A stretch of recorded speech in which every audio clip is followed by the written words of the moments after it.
Je viens de comprendre qu'il y avait un amphi Mérieux, peut-être 28 et 27 et pardon et 29. Et donc ici, on est au Mérieux 25, 26, 27. On a trois portes d'entrée, je crois. Donc ici, vous avez vu que nous allons parler des talents.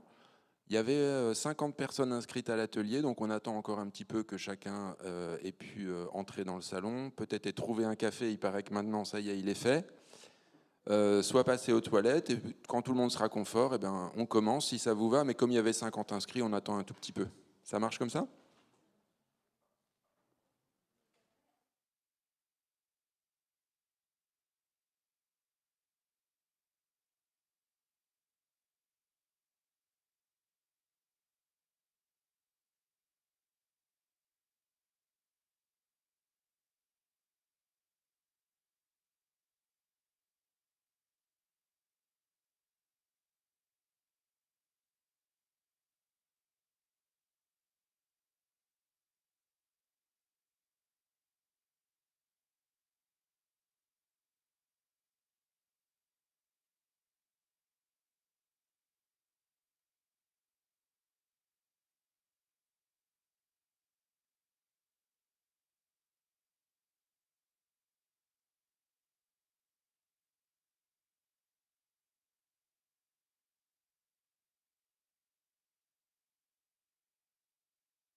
Samedi matin, 9 heures, en forme, déterminée pour entendre parler des talents, bien sûr des vôtres dans un premier temps, et puis après vous allez comprendre comment, à partir de cette notion de talent, on peut exporter tout ce que vous allez comprendre et qui concerne d'abord vous-même dans un collectif pour parler justement de ça, trouver sa place et de la coopération.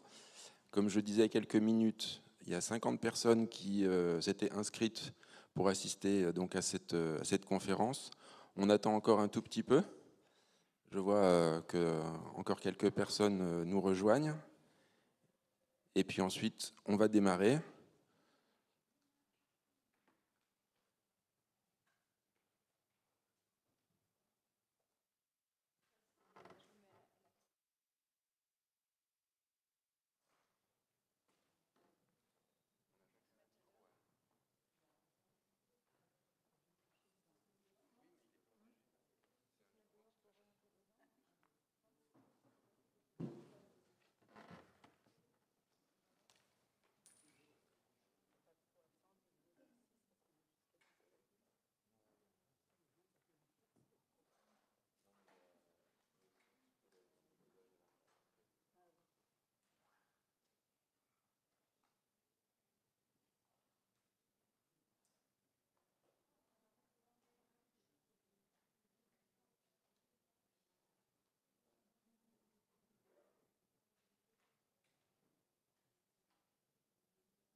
Alors, si j'ai bien compté, vous êtes maintenant 33 en face de nous.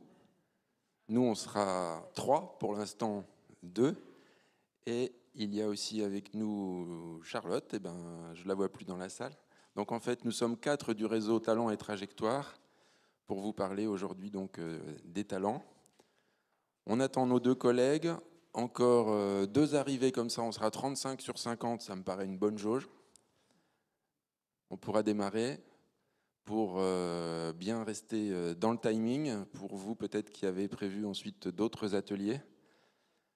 Moi aussi d'ailleurs, j'ai bien envie d'en suivre un à 11h. Donc le principe de cette conférence, c'est qu'on souhaite avec vous de l'interactivité. On va vous présenter des choses. Vous verrez qu'on vous proposera aussi un petit exercice, voilà, pour faire le lien entre vous et nous, parce que nous, notre objectif, c'est qu'on en parle de tout ça. Et donc on sera disponible, bien entendu, à la fin pour vos questions, et puis si vous voulez échanger avec l'un ou l'autre de nous.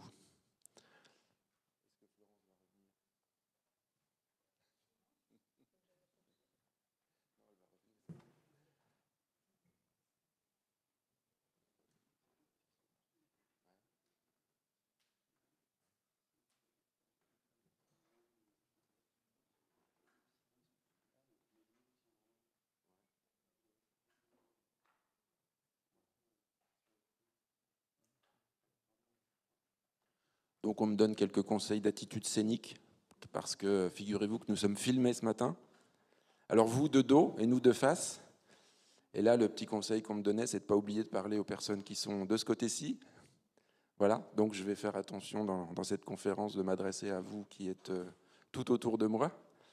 Et puis c'est le même conseil pour Anne. Florence, qu'on attend pour nous rejoindre sur scène.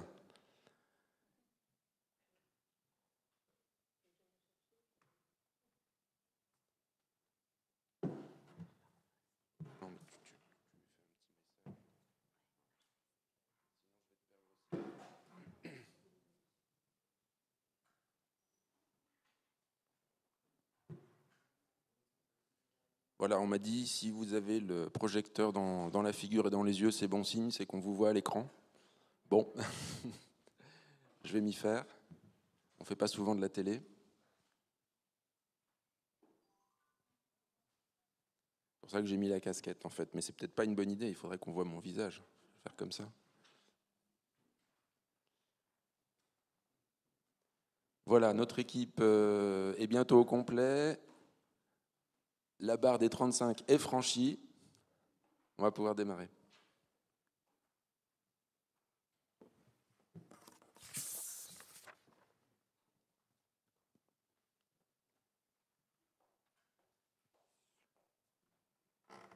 Alors, nous serons 3 au micro pour cette conférence. Les micros sont là.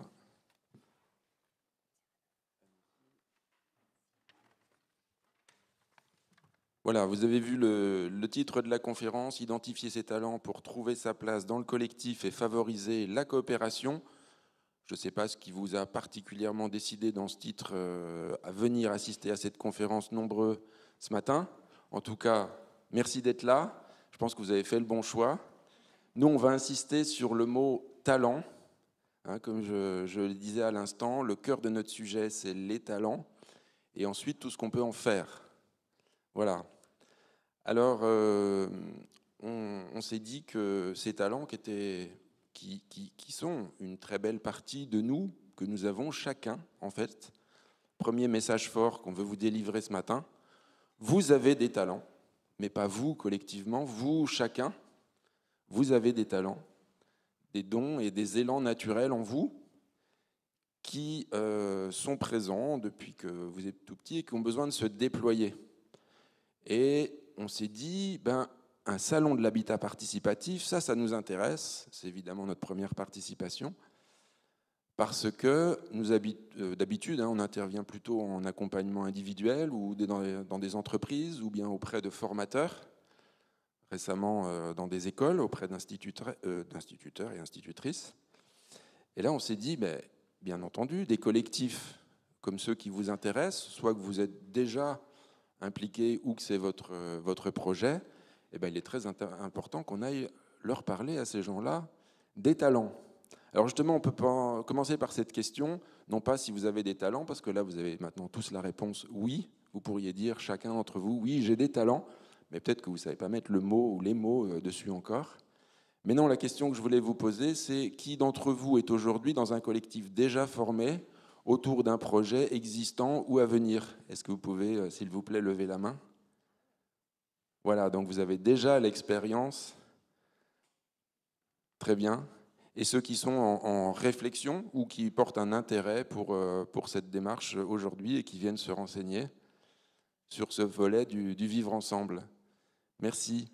Eh ben donc on a de la variété, c'est très bien, à la fois des personnes qui s'y intéressent et qui peuvent se poser la question de savoir si elles veulent rentrer, et d'autres qui sont donc impliquées dans des projets ou qui ont déjà vécu ces expériences, et ces expériences dans lesquelles on se rend vite compte que le travail collectif et la vie dans le collectif n'est pas toujours chose aisée. Alors nous, je me répète, mais on va prendre comme clé d'entrée les talents. Et voilà, on a pour objectif aujourd'hui dans cette conférence de vous faire toucher du doigt cette notion des talents, à la fois pour vous, pour mieux vous connaître, et puis donc pour savoir comment vous pouvez au mieux les utiliser dans le vivre ensemble. Alors je vois une dame qui s'en va déjà, pourtant je lui ai promis qu'elle avait des talents. On n'exclut personne, au contraire, au contraire. Vous allez voir, avec les talents, on peut bien vivre ensemble, passer un bon moment déjà ce matin, et puis ensuite chacun dans vos projets. Et puis bon, on voudrait de l'interactivité, on le fera en particulier avec ces petits exercices, puis on vous donnera des exemples. Alors pourquoi les talents et l'habitat participatif? Bon, on a juste prévu en guise d'introduction, de faire le lien entre ce que vous vivez dans vos démarches d'habitat participatif, quel qu'en soit le stade, ou bien vous qui vous y intéressez. Voilà comment en fait les talents peuvent être mis en rapport avec les enjeux. Alors on a de la chance, on a une super technique dans cette salle aujourd'hui, mais il y a toujours des surprises. Vous voyez que ma présentation PowerPoint, elle a décalé le mot talent qui va avec les talents. C'est les enjeux d'un côté, les talents de l'autre. Voilà, les talents, ça répond à la question qui suis-je? L'identité profonde de la personne, mes motivations profondes, du coup quel genre d'activité me procure du plaisir, de la réussite, de la paix? Est-ce que ça ne fait pas envie ça déjà?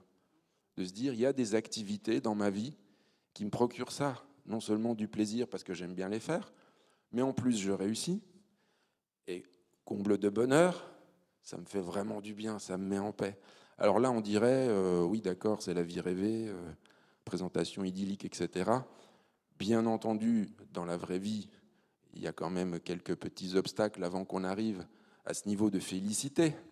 Mais en tout cas, ce qu'on veut aujourd'hui, voilà, c'est vous faire toucher du doigt que les talents, ça peut être une clé d'entrée vraiment très importante pour ce genre de projet, et que donc on peut passer de la différence à la complémentarité en s'appuyant sur cette question des talents. Est-ce que ça vous va en introduction? Est-ce que tout le monde reste pour la suite? Génial. Alors on va se présenter maintenant. Anne, tu veux commencer? Donc voilà, je m'appelle Anne Huette, je suis comme mes collègues à Dijon. Nous avons fait le voyage pour venir ici, pour rencontrer ce salon de l'habitat participatif et bien particulièrement vous, qui êtes, vous verrez, dans les talents, c'est important qu'on s'intéresse à des personnes et pas à une assemblée, un collectif entier. Donc moi, je suis dans le réseau Talents et Trajectoires, qui est un réseau national d'indépendants depuis 2017-2018 à peu près. Pourquoi je me suis intéressée à ce sujet? Déjà parce que je m'entends très bien avec mes deux collègues, et puis aussi parce que parler en tant que personne d'un certain âge, j'ai des cheveux blancs, je ne me teins pas les cheveux, eh bien c'est quelque chose qui me touche parce que beaucoup de personnes sont à la retraite, moi je n'y suis pas encore, en ayant adoré leur travail et ne savent pas ce qu'elles vont faire après. D'autres sont à la retraite en ayant détesté leur travail et ne savent pas quoi faire après. Or, comme vous l'a dit Henri, nous avons tous des talents qu'il va falloir mettre en œuvre pour ce beau temps ou ce moins beau temps qui nous reste à vivre. Et c'est vraiment quelque chose qui est absolument passionnant. Et le fait que de rencontrer des personnes qui sont engagées dans l'habitat participatif, moi, ça me touche parce que c'est quelque chose dont je caresse le rêve aussi. Voilà. Alors, Henri Jachet, moi j'interviens également en Bourgogne, plus largement Bourgogne-Franche-Comté, au sein du réseau. On vous a mis une carte très figurative, mais du réseau national Talent et Trajectoire, qui est donc présent partout en France. Oui, bonjour. Donc, Florence Dété. Donc, moi, j'ai un parcours un peu particulier puisque je suis infirmière puéricultrice de formation. Je suis mariée avec un agriculteur dans le Morvan, en biologie. Et donc, j'ai été travailler en tant que directrice de crèche, en fait, à Halte Garderie, voilà, un établissement d'accueil de jeunes enfants pendant plus de 20 ans. Donc, j'ai rejoint que tardivement le réseau que j'ai découvert et depuis 1 an et demi, en fait. Et je suis associée au cabinet Talent en Jeu qui est sur Moulins. Donc j'interviens quand même sur toute la Bourgogne, en plus de l'Allier. Et je suis très heureuse d'être parmi vous aujourd'hui, aussi sensible à sur ce sujet, parce que j'ai notamment une amie avec qui j'ai pas mal discuté, qui est dans l'immobilier sur Lyon et qui rêverait de faire le logement idéal, parce qu'elle est aussi décoratrice intérieure, pour bien vivre avec plein de gens différents. Et voilà, c'est vraiment un rêve qu'elle a en elle et avec qui j'ai beaucoup discuté. Du coup, je me suis renseignée un peu, j'ai regardé à droite à gauche les différentes émissions et effectivement, je rejoins Henri qui disait on a tous des talents en nous et pourquoi pas mettre au service du bien vivre ensemble. Donc c'est ce qu'on va vous proposer ce matin. Voilà la proposition qu'on vous fait aujourd'hui. Les talents, pourquoi on en parle? Les talents, qu'est-ce que c'est? L'outil que nous utilisons en support pour aider à discerner les talents, on l'appelle la roue des talents. Et puis, dans cette dernière partie, non des moindres, on sera les promoteurs de cette idée que la complémentarité est une chance au regard de cette notion de talent. Et là, on viendra avec des exemples aussi pour vous montrer comment ça marche. Alors tout de suite, les talents, pourquoi la question se pose-t-elle? Et là, c'est Anne qui enchaîne. Voilà, la question des talents. Déjà, un talent, il faut quand même rapidement préciser ce que c'est. C'est quelque chose qui est naturel chez nous. Et donc, la question se pose dès l'entrée à l'école parce que très rapidement, les enfants sont bons ou mauvais. Il y a très peu de... Voilà, j'ai été institutrice dans l'éducation nationale, donc je sais de quoi je parle. J'ai aimé beaucoup mon travail, mais les enfants, très vite, ont dit il y en a des bons, il y en a des mauvais. Et ça, c'est très ennuyeux parce que ça va les poursuivre toute leur vie, et notamment au niveau de l'orientation professionnelle. Ça continue après dans l'expérience de vie adulte. Alors, il y a l'orientation professionnelle qui se fait. C'est important qu'on en parle pour que vous voyez vraiment cette histoire de talent et de compétences. J'ai un fils qui n'était pas très, très bon à l'école. Il faisait partie des mauvais, il en était pleinement conscient. Sauf qu'il avait beaucoup de copains et il s'amusait beaucoup avec ses copains. Et en 3e, il est allé faire un stage chez un bijoutier. Et là, ça a été la découverte. Et il est passé ensuite, donc il est venu à l'école à Lyon, à la SEPR, très bon lycée, où il a fait 6 ans. Et à partir de là, il a toujours été prix d'excellence. Et maintenant, il travaille dans la haute joaillerie. Vous voyez que cette histoire de bon ou de mauvais est très liée au fait que les enfants soient ou ne soient pas dans leur talent. Les compétences, ça ne lui parlait pas. Les maths à l'école, ça ne lui parlait pas. À partir du moment où ça a été appliqué, où il m'a dit, écouter de la musique en travaillant, tout a été beaucoup mieux. Donc voilà pourquoi cette histoire de talent se pose. Elle se pose ensuite dans l'entreprise, dans le travail, où des personnes ne sont pas du tout à leur place. Elles ne sont pas à la bonne place. Il n'y a pas de... Parce que, par exemple, elles vont se retrouver à examiner la qualité alors qu'elles sont pleines d'idées. Par exemple, des infirmières vont parfois trouver que, franchement, leur métier, c'est bien, mais ça manque un petit peu de créativité. Et puis maintenant, donc moi, c'est mon âge maintenant, je rencontre énormément, comme je vous l'ai dit, des personnes qui aimeraient bien faire ce qui les attire au plus profond d'elles-mêmes, ce qu'elles ont en elles, leur aspiration la plus profonde, et qui ne savent pas trop comment s'orienter. Alors justement, les talents, maintenant, on va entrer dans la partie un peu plus définition pour savoir précisément de quoi nous parlons, nous, quand nous parlons de talent. Alors, qu'est-ce qu'un talent ? Je pourrais poser la question, peut-être. Donc nous, voilà, la définition vraiment que nous, on donne, vraiment, c'est une prédisposition naturelle. Voilà, dans l'exercice d'un travail, d'un métier, hein, plus généralement, en fait, de toute activité où nous transformons notre environnement. Hein, c'est vraiment ce que je fais, en fait, un talent, c'est vraiment ce que je fais avec plaisir. Ça revient vraiment souvent avec naturel et facilité, et donc forcément avec performance. Alors les talents, c'est vraiment, je reprends aussi ce qu'a dit Anne, voilà, c'est vraiment pour faire la différence avec les compétences. Les talents, c'est ce qu'on a en nous. Ce qu'on a depuis petit, dont on ne s'en rend pas forcément compte, ou alors on sous-entend peut-être des choses, et nous on met des mots dessus, en fait. C'est ça qui est super, c'est qu'on a vraiment nos talents qui sont en nous, et c'est tellement naturel. Moi je vois des jeunes qui ouvrent des grands yeux quand on leur nomme leur talent. Ils disent ah bon, je fais ça, si, c'est vraiment ton talent, parce que c'est tellement naturel qu'on ne s'en rend vraiment pas compte.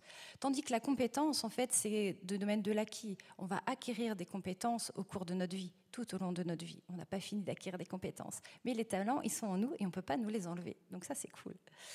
Les talents, donc, c'est aussi un élan de vie. On a cette énergie intérieure, cet élan de vie qui va nous porter à l'action, en fait, qui va nous aider à agir et à transformer notre environnement. Et puis, quels que soient nos talents, les talents et les formes que peuvent prendre nos talents, en fait, ils s'enracinent dans notre, en fait, identité, dans chacun de nous. C'est vraiment un enracinement profond. Voilà. Ensuite, nos talents permettent d'exprimer également notre singularité dans le travail et d'y apporter donc une réponse personnelle vraiment unique. Nous avons chacun une vocation professionnelle singulière qui vraiment nous est propre. Voilà, à nous de nous l'approprier vraiment. Peut-être juste, si tu permets, Florence, de dire, quand on parle d'une vocation professionnelle qui nous est propre, on ne parle pas non plus là de métier. Hein. Non, c'est vocation, tout à fait. Et donc, quels sont les fruits, me direz-vous, que apporte de connaître nos talents ? En fait, ça nous apporte une paix. Alors, une paix intérieure, la paix d'être en joie avec moi-même. Ça provoque effectivement beaucoup de joie et de plaisir à exercer nos talents. Hein, on est vraiment à notre place, en fait, quand on exerce nos talents. On sent vraiment à la bonne place, comme disait Anne. Dans le monde du travail, on peut s'épanouir à travers nos talents, en les mettant au service de la société. C'est vraiment s'engager. Vraiment, on est là pour s'engager dans notre vocation professionnelle. Et puis bien rajouter. Oui, vas-y. C'est que les talents, ils peuvent être occultés, ils peuvent avoir été étouffés par notre histoire. J'ai accompagné hier une jeune femme qui m'a dit « mais ces talents, je les ai eus et je les ai perdus » et elle s'est mise à pleurer. Et c'est bon, je vais la revoir, hein, on va avancer en travail, mais ces talents, c'est quelque chose d'extrêmement important. Et c'est vrai que quand on les dévoile à quelqu'un, quand on l'aide, hein, c'est pas nous qui les dévoilons, c'est la personne qu'on accompagne qui dit « oui, j'ai eu ça quand j'étais petit, oui, c'est vrai, j'avais envie de faire ça, j'étais comme ça ». Mais ça a pu être étouffé par l'histoire familiale ou par le travail, notamment. Et quand on les redécouvre, ça peut être un choc. Voilà. Et ce que dit Anne, effectivement, physiquement, on les voit se déployer. Vraiment, on a ce côté-là et c'est extraordinaire de pouvoir accompagner les gens dans ce déploiement des talents, de la reconnaissance de leurs talents. C'est pour ça qu'il y a cette paix qui est importante intérieure qu'on redécouvre. Et donc, effectivement, ça renforce de ce fait, ça renforce la confiance en soi, qui est vraiment, qui est exercer ses talents, c'est trouver sa raison de travailler, trouver le sens, pourquoi on est là, pour pourquoi on est au travail. Et c'est vraiment se retrouver soi et être en concordance avec qui on est et être authentique dans son travail. Et puis plus on est à notre place, plus on remporte des succès, plus on a envie de prendre des initiatives, de prendre des risques. Et du coup, la peur s'estompe finalement. Et on a ce cercle vertueux finalement de la confiance qui s'installe et qui est vraiment bon pour nous. Voilà.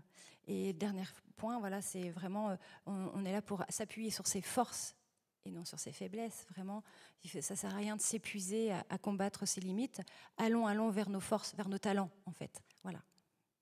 Alors, juste pour être sûr que tout le monde voit bien de quoi on parle quand on utilise cette notion de talent, là, on essaie de vous faire comprendre effectivement la définition qu'on nous donne, ce que ça apporte. Vous avez compris qu'on ne parle pas de métier, qu'on ne parle pas de compétences, ce qui n'empêche pas que ces élans intérieurs qui nous poussent à l'action et qui sont vraiment nous-mêmes, c'est là qu'on est effectivement en paix, dans la joie, en confiance, qu'on réussit, qu'on est prêt à s'investir complètement. Vous avez compris que si les compétences viennent s'ajouter, ben là c'est génial. Si vous êtes à la bonne place, vous pouvez déployer tout ça et c'est génial. Il y a toujours un contexte extérieur qui fait que, ben, effectivement, si vous travaillez dans un environnement qui est très pesant pour vous, indépendamment des talents, parce que vous êtes dans une salle borgne, parce que vous avez un ou une collègue qui est en dépression et qui vient continuellement vous raconter sa vie et que c'est pas dans votre talent que de l'écouter, bon ben voilà, tout ça, ça peut faire que c'est pesant, mais ça n'empêche pas qu'il y a un élan qui peut se déployer dans ce que vous faites. Est-ce que c'est assez clair cette notion de talent pour vous, d'après ce qu'on a dit là? Ouais, j'ai l'impression que oui. Hein. Une question? Alors on a la possibilité de faire circuler un micro. Ça permettra aussi à la rediffusion vidéo d'entendre votre question.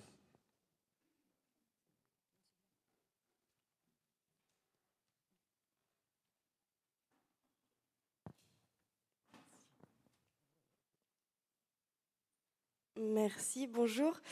Moi, je voudrais juste savoir si les talents et les qualités, c'est la même chose, et sinon, comment faire la différence? Voilà. Alors, notre personne, effectivement, elle est constituée de beaucoup d'éléments. Il y a des éléments qui sont de l'ordre des valeurs, c'est-à-dire qu'on agit en fonction de ce qui nous pousse à l'action de manière juste par rapport à nous, on va dire c'est nos valeurs. On agit aussi par rapport à ce qu'on a de croyances sur nous, sur le monde, etc., sur les autres. On agit aussi en fonction de besoins de se nourrir de... Voilà, on veut satisfaire en nous des besoins, par exemple un besoin de reconnaissance. Nous avons effectivement aussi des traits comportementaux qui peuvent s'originer dans des dimensions plus psychologiques de notre histoire, de nos tempéraments. Je regarde mes collègues parce qu'on utilise aussi cet outil des tempéraments, ce qui vient effectivement analyser cette notion comportementale et qui fait le filtre en fait, entre nos élans, ce qui veut sortir, et la façon dont ça s'exprime effectivement. Et ça n'empêche pas effectivement qu'on peut avoir plein de qualités, mais peut-être ces qualités, on peut se dire, eh ben, elles viennent chez moi faire écho à. Par exemple, si ma qualité, c'est d'écouter les autres, peut-être que dans mes valeurs, c'est très important de porter de l'attention aux autres. Voyez. Alors, ça peut être aussi peut-être ce talent d'être réceptif aux autres, un collectif, à celui qui veut me parler, etc. Tout ça, il faut le discerner. Est-ce qu'il y avait une autre question peut-être à ce stade sur les talents? On avance? Ou bien une question, oui. Alors une deuxième et dernière question et ensuite on continue.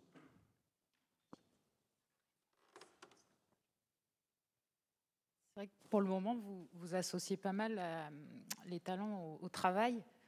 Et moi, je me posais la question, voilà, qu'est-ce qu'il en est du coup quand on ne travaille pas ou quand on n'en a pas la possibilité ou quand on en fait le choix de ne pas travailler? En fait, on travaille tout le temps. Quelle que soit l'activité qu'on fasse, on appelle ça travail parce que c'est rémunéré, mais toute activité apporte quelque chose à la société, enfin à moins qu'on dorme dans son lit, et encore.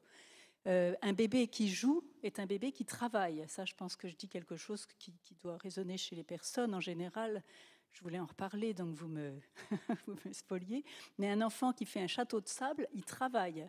Une personne qui fait la cuisine chez elle, elle travaille. Un homme qui lit son journal pour en parler avec quelqu'un d'autre, il travaille. Il faut ouvrir énormément le mot travail. C'est vrai que nous ne l'avons peut-être pas fait assez, mais toute activité qui contribue à apporter quelque chose à l'humanité est un travail. Et donc, dans les collectifs que vous envisagez de faire, il y a du travail, même si c'est bénévole. Le bénévolat, bien sûr, est un travail.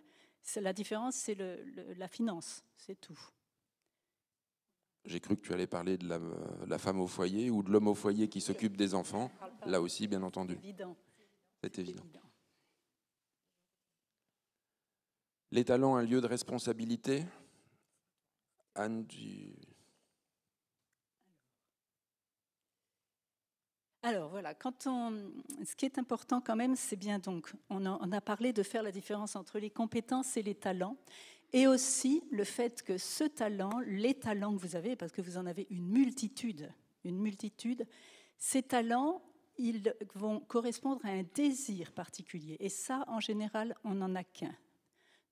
Et c'est très important quand on veut travailler dans un collectif, d'aller analyser avec la personne concernée ce qu'elle a envie d'apporter au monde. Qu'est-ce qu'elle a au fond d'elle-même qui a besoin de jaillir et de s'exprimer par le biais de ses talents. Ça, je vous l'ai dit tout à l'heure et donc je ne vais pas le répéter, ça peut effrayer. Ça peut vraiment, alors notamment le désir, quand on découvre ce qu'on a envie, parce qu'en général, ce n'est pas un petit désir, hein, c'est quelque chose d'assez ample. On n'est pas des pions, nous ne sommes pas des espèces de robots, nous sommes des êtres vivants et singuliers et nous avons un besoin profond d'apporter quelque chose au monde. Et donc ça peut faire peur et il y a des personnes qui hésitent beaucoup à ce moment-là. Et donc pour pouvoir s'engager au niveau de ce désir particulier, il va falloir être encouragé par son entourage. Il faut absolument que si vous repérez chez vos amis ou chez les personnes avec qui vous envisagez de travailler à votre collectif, des personnes qui en sont au niveau de l'engagement, il faut leur dire, reconnaître leur talent, leur dire mais tu es quelqu'un de créatif, parce que le problème c'est que les talents, eh bien on ne les remarque pas. C'est tellement naturel pour nous qu'on dit mais tout le monde sait le faire. Eh bien non, tout le monde ne sait pas le faire et c'est important pour que la personne prenne confiance en elle de lui dire tu as ces qualités-là, tu as ces talents. Attention, ces talents en activité, hein, c'est pas tu es belle, tu es sympathique, ça c'est bon, c'est bien, c'est gentil, mais ça ne suffit pas. Ce qu'il faut c'est je sais que tu sais organiser. Voilà, moi heureusement que j'ai 2 amis là qui savent organiser parce que c'est vraiment pas mes talents. Donc moi, je n'organise pas. Je ne suis pas quelqu'un qui organise. En revanche, l'autre jour, on s'est amusé dans notre réseau à dire les talents qu'on repérait chez nos collègues.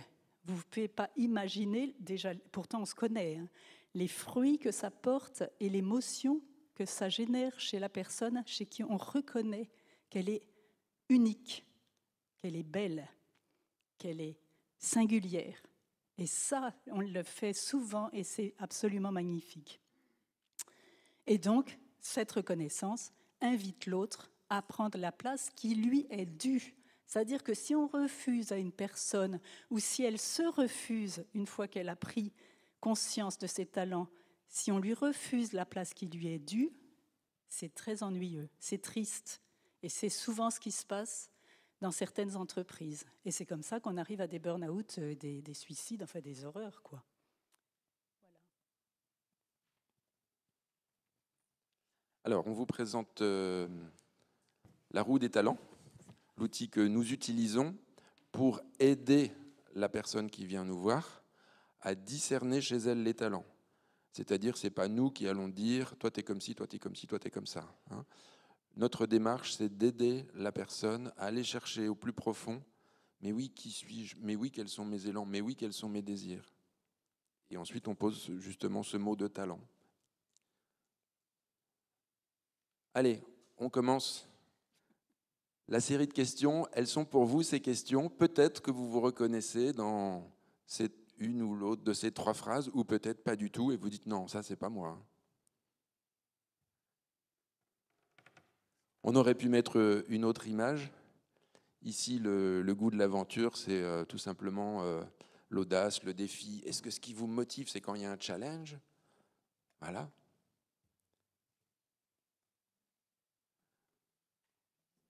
On a prévu de se répartir la parole sur chacune des diapos. C'est moi celle-là? Oui. Alors, oui, effectivement, est-ce que vous vous reconnaissez dans le fait d'apprendre? C'est très fréquent chez les enfants notamment. Moi, je vous assure, j'ai été institutrice et en plus, j'ai 4 enfants. Donc, les enfants, c'est un sujet aussi qui me passionne. Il y a des enfants qui apprennent par l'expérience, des adultes aussi, qui me disent « mais moi, il faut que je sois sur le terrain ». Est-ce que vous vous reconnaissez là-dedans ou est-ce que vous préférez analyser, regarder une carte avant d'aller dans le pays où vous voulez aller? Voilà, par exemple.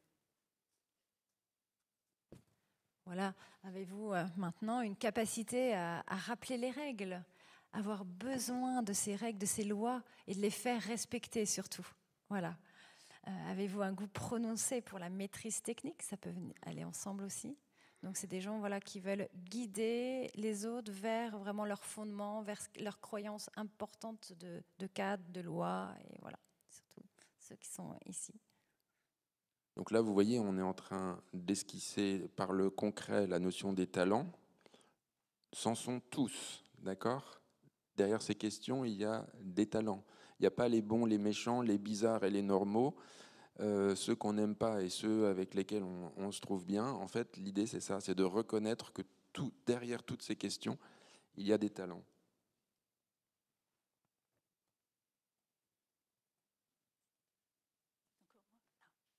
Alors voilà, la dernière, c'est l'opposé de celui qui apprend par l'expérimentation. Ça, ce sont des personnes qui ont besoin de creuser un sujet, d'aller au fond des choses par l'étude, par la réflexion.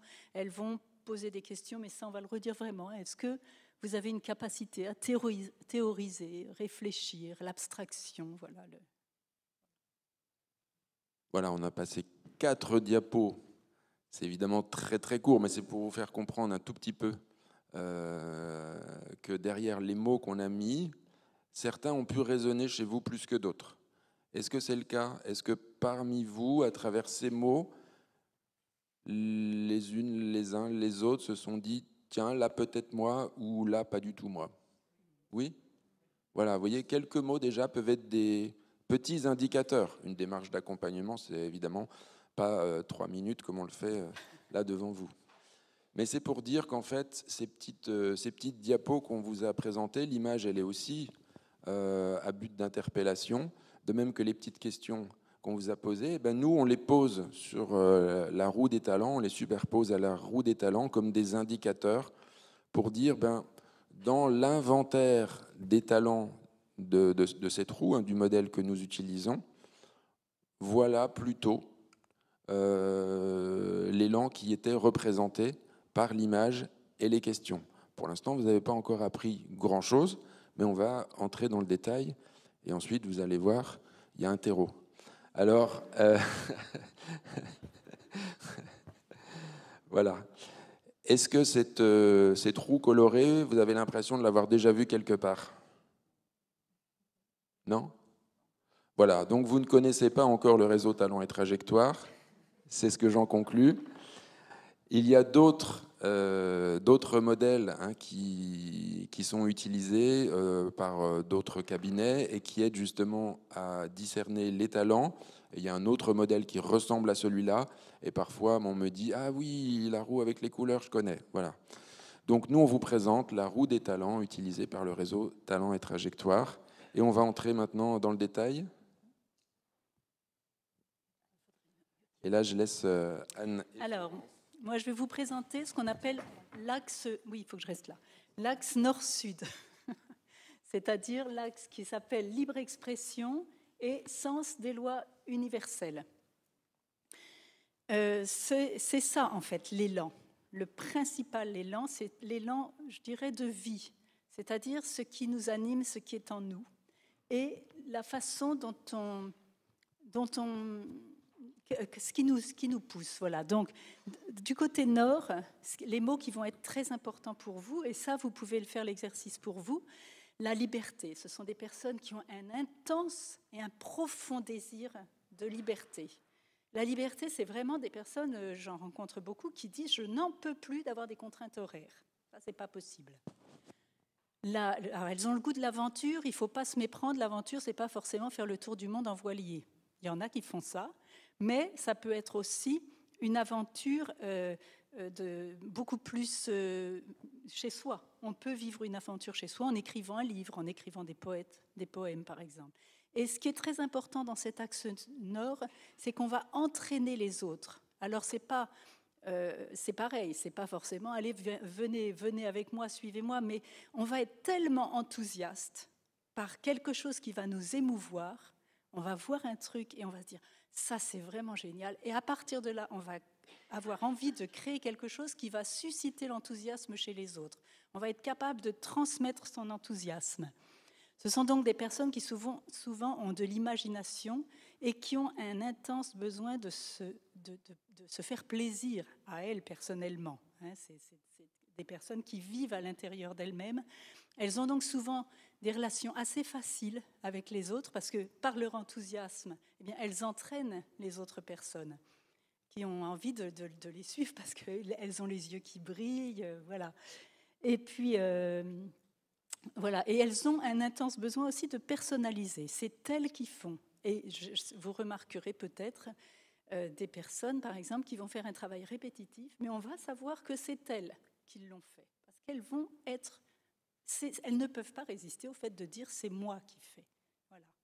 Ça ne veut pas, attention, s'il y a des personnes qui sont dans un jugement moral, ça n'a rien à voir. C'est quelque chose qui est de l'ordre du talent, c'est-à-dire on a besoin...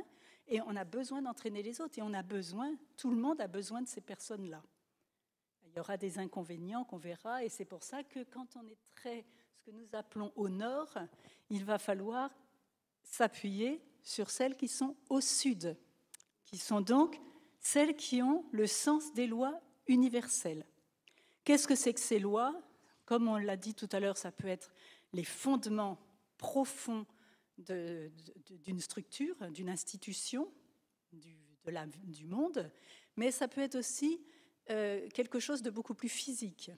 Imaginez un électricien qui est plein d'imagination, ça peut être un petit peu dangereux. Pareil pour une infirmière, si elle se met à dire « oh, je vais essayer quelque chose de nouveau », ça ne va pas forcément être très pertinent. Donc, ou un infirmier. Donc les personnes, c'est pour ça qu'elles ont ce besoin, ce plaisir elles ont aussi du plaisir. Il ne faut pas croire, parfois on se dit elles sont rigoureuses, mais elles ont aussi du plaisir et le plaisir peut aller s'installer dans la maîtrise technique. Donc par exemple, comme je disais, l'électricité, par exemple maintenant ce métier que je connais un peu mieux dans la bijouterie, le sertissage, qui est quelque chose d'extrêmement technique, où il faut une attention extrêmement minutieuse pour que la pierre reste incrustée et ne bouge pas. Et parfois, c'est très difficile.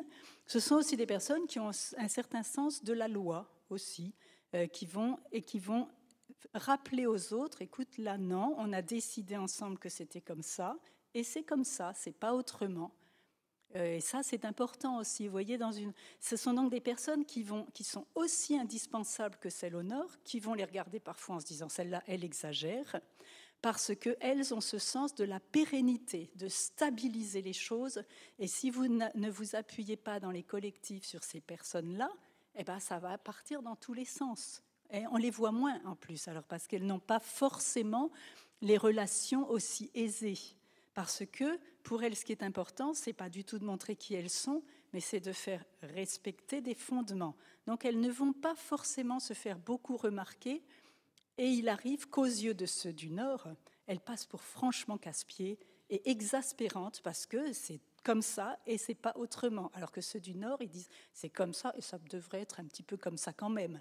Je veux bien respecter la loi, mais on va quand même faire un petit peu comme ça. Vous voyez, on va prendre un chemin un peu détourné. Voilà pour l'axe nord-sud. Donc oui, ce qui est aussi important, c'est que c'est des personnes qui vont prendre les choses dans l'ordre. Elles vont faire les choses les unes après les autres. On ne va pas faire n'importe quoi, n'importe comment. Il faut respecter certaines procédures. Sinon, ça ne marche pas. Et voilà, et c'est vrai en plus. C'est des personnes très honnêtes qui se mettent à faire des procédures, elles n'y arrivent pas, ça les exaspère, elles vont tout balancer ou elles vont faire n'importe quoi. Donc on a vraiment besoin de ces deux élans de vie qui sont très complémentaires.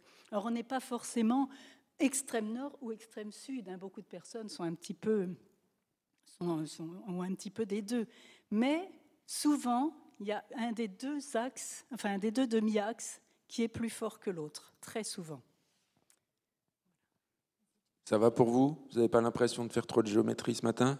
C'est bon, c'est clair? Des exemples, j'ai pas mis d'exemples. Vous auriez une question parce qu'on n'a peut-être pas donné assez d'exemples. Je ne sais pas si le micro est encore vers vous, non?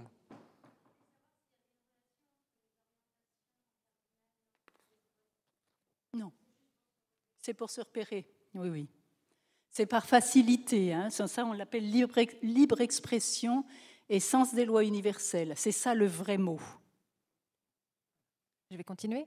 Je vais continuer. En fait, juste pour dire, on est tous en fait sur cette roue. On a tous en fait des points sur chaque axe et on a tous une place. On est tous singuliers, on est tous uniques. C'est merveilleux. Et on est tous placés en fait sur cette roue. Et on a à peu près 321 possibilités en fait sur cette roue. Voilà, on est tous rattachés. Voilà. Nous, on a des textes de profil, etc., mais un profil particulier. Mais voilà, en fait, ça paraît simple, mais c'est quand même un peu plus complexe que ça. Quand on va dans le détail, c'est ça qui est intéressant. Nous, on présente cet outil, en général, pour bien que vous compreniez en fait l'intérêt. Mais donc, je voulais juste te dire, Florence, qu'effectivement, pour rebondir sur ce que je dis tout de suite, c'est pas un outil qui vise à enfermer en disant vous êtes comme ça, vous êtes à la position 124 sur 2. Voilà, non, pas du tout. C'est évidemment pas pour mettre les gens dans une boîte, c'est un outil support pour aider chacun à se révéler avec ce modèle-là. Voilà, donc Anne a présenté tout notre monde intérieur, notre élan de vie intérieur, notre petite flamme, que je disais, notre énergie intérieure, donc l'axe nord-sud. Moi, je vais vous présenter l'autre axe horizontal, qui est l'axe, vous voyez, du coup, il y a un côté pensée à l'ouest, côté est, adaptation au milieu. Donc, côté pensée, en fait, c'est vraiment l'élan, enfin, quand la personne est là, c'est vraiment la personne, elle veut comprendre, en fait, analyser les choses, prendre du recul sur les situations. Voilà, parce que là, c'est vraiment comment je vais appréhender les situations, comment je vais être dans toute situation, dans tout ce qui m'arrive, en fait, dans la vie, comment je vais saisir le monde. Donc, il y a ce côté pensée, vous voyez, c'est des gens, déjà, ils vont se dire, attendez, j'observe, je me mets en recul et je vais voir, je vais analyser. Et après, ensuite, peut-être que je vais essayer de trouver une solution pour qu'après, je puisse agir. Donc, ils sont beaucoup là-dedans. Donc, c'est vraiment, c'est des gens curieux, en fait, qui vont chercher à tout comprendre, aussi tout expliquer, tout analyser. Ils vont ils sont beaucoup dans l'abstrait, vous voyez. Ils aiment bien recueillir en fait toutes les informations avant seulement de pouvoir faire quelque chose. Alors là, il y avait l'exemple qui m'a bien fait rire d'Henri, si je peux me permettre, qui était pour la machine à laver le linge, c'est ça, qui est tombée en panne. Et bien en fait, ce lave-linge, que faire? Et ben Henri, lui, va regarder la notice. Pour bien, avant de réparer la machine, il faut déjà regarder comment ça fonctionne. Donc, il n'est pas allé démonter quand même sa machine avant de pouvoir la réparer. Mais voilà, alors que quelqu'un qui est, vous voyez, de l'autre côté, qui est plutôt côté milieu, lui, il va prendre sa petite boîte à outils et tout de suite, ploups, allez, hop, on a la solution. Parce que c'est quelqu'un de l'autre côté, vous voyez, lui, il ne va pas analyser la situation, lui, il va se plonger dans la situation, se plonger dans l'action. Il a besoin de mettre la main à la pâte tout de suite. Il va essayer d'être sur le terrain, d'être dans la pratique, de voir. En fait, lui, il a l'intuition en fait des choses à faire. Et alors, par contre, lui, il va pas forcément expliquer pourquoi. Il va pas forcément, mais il sait qu'il doit agir de telle façon. Donc, vous voyez, on pourrait imaginer que ce sont plus les urgentistes qui sont de ce côté-là, qui ont tout de suite le réflexe d'agir, et tant mieux. Ça va être aussi, j'avais l'exemple aussi de cette amie, vous voyez, qui est dans l'immobilier. Elle a besoin d'être sur le terrain. Elle a besoin de toucher, de regarder, pour guider ses clients. Elle a du mal à regarder sur plan pour conseiller ses clients de tel et tel logement à prendre, etc. Elle a besoin, être sur le terrain. Elle a tout de suite la notion d'espace, que moi j'ai absolument pas, mais bon voilà, elle arrive à connaître les surfaces des pièces, etc., et de pouvoir conseiller les gens dans l'aménagement intérieur. Donc il y a des gens qui sont qui ont ces talents, ça c'est un des talents notamment.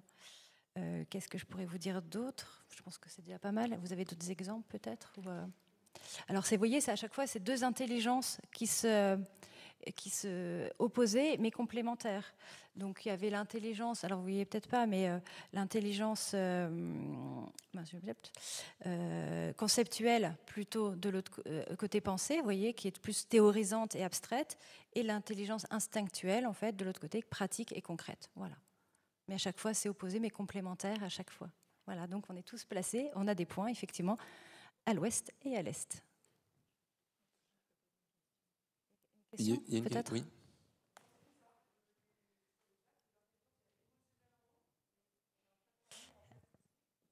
L'intelligence normative, les normes, les normes, les valeurs, les valeurs normatives. Donc on va distribuer on va faire je vais présenter Charlotte. Donc Charlotte, c'est notre 4e comparse, qui est notre chargée de communication au réseau Talents et Trajectoires, et qui nous aide ce matin à faire cette conférence. Alors ce questionnaire, il y a des petites choses à modifier, c'est-à-dire on ne vous demande pas de cocher les expressions qui vous correspondent le mieux dans la première colonne. On ne vous demande pas ça parce que c'est trop, c'est pas intéressant pour nous. Ce qui nous intéresse pour vous, je pense que vous allez être d'accord, c'est que vous preniez conscience qu'il y a ces 4 demi-axes. Et donc, les expressions, c'est plutôt reconnaître à quel demi-axe elles correspondent. C'est ça qu'on va travailler ensemble. Et surtout, on n'a pas le temps de faire pour chacun d'entre vous. C'est pour ça que nous avons modifié ce petit exercice. Donc, vous allez les lire, on va les lire avec vous, puis vous allez nous dire, moi, je pense que c'est plutôt au nord. Alors, pour faciliter, on dira, vous ferez comme vous voudrez, mais si vous voulez faciliter, vous direz nord, sud, est, ouest. Si vous préférez, parce que c'est quand même nouveau pour vous, vous dites libre expression, sens des lois universelles, pensée, milieu, adaptation, milieu. Et puis ensuite, à la fin, vous avez un petit truc à remplir, je trouve pas le mot, avec vos coordonnées, si vous souhaitez qu'on vous recontacte après, ou si vous souhaitez garder le lien avec nous. Nous avons un site internet qui est très bien fait depuis que Charlotte travaille avec nous. Et donc, on met dedans... je souhaite être contactée pour un premier entretien gratuit. Bien sûr, on ne s'adresse pas simplement à des personnes, mais à des collectifs ou des futurs collectifs. Comme je crois qu'on vous l'a dit au début, nous avons énormément de possibilités d'action auprès des groupes ou des individus, des personnes. Mais nous avons aussi une façon de faire travailler les personnes en groupe pour qu'elles puissent avancer dans leurs projets. Voilà. Tout le monde a eu la petite feuille? Non, il en manque encore.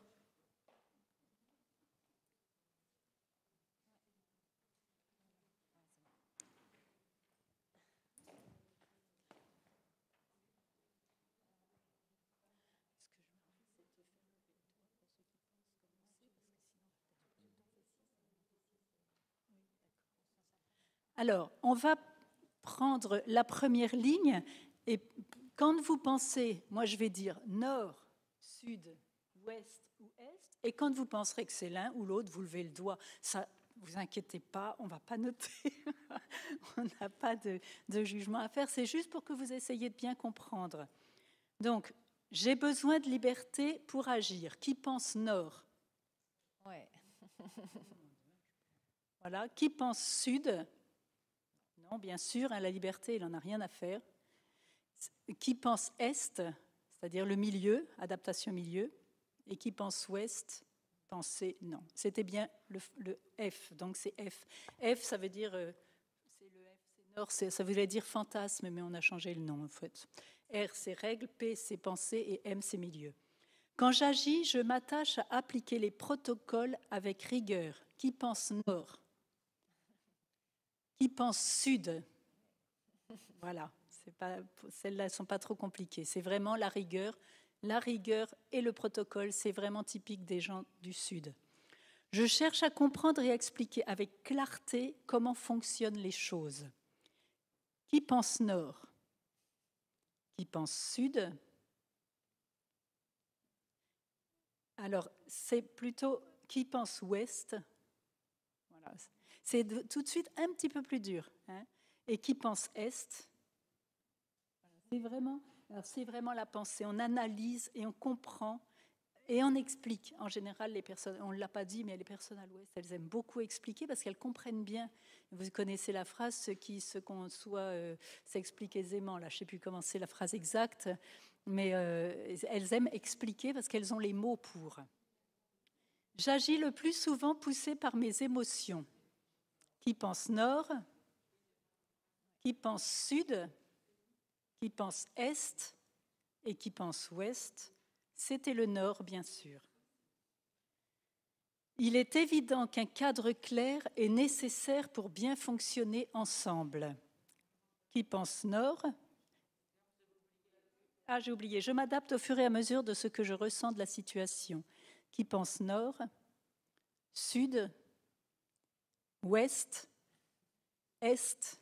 Voilà, c'est la faculté d'adaptation qui est très claire chez les gens de l'Est. Et il faut dire, parfois on met une roue des détestations, on peut en arriver à se détester. Parce que lui, non, mais il va trop vite, il va se planter. Ben non, il ne se plante pas, parce qu'il est à l'Est. Mais celui de l'Ouest, il a peut-être raison, parce que s'il refait ça souvent, il faudrait quand même analyser les fondements. Il faudrait quand même réfléchir avant d'agir. Vous voyez, ça c'est l'opposition. Et donc le dernier pour moi, il est évident qu'un cadre clair est nécessaire pour bien fonctionner ensemble.